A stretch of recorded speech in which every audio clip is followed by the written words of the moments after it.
భానుప్రసాద్ గారి గురించి కొన్ని వివరాలు తెలుసుకుందామని. భానుప్రసాద్ కథ వింటే భగవంతుడు కూడా బాధపడతాడమ్మా. భానుకి చిన్నతనం నుంచి చదువు వంటపట్లేదు. అతనికెప్పుడు 0 మార్కులే వచ్చేవి.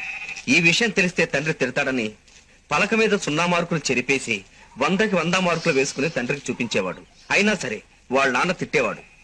100కి ఎన్ని సున్నాలు ఉంటాయో తెలిస్తే కదమ్మా 4-5 సున్నాలు వేసి తీసుకెళ్లేవాడు. వాళ్ళ నాన్నకు దొరికిపోయేవాడు.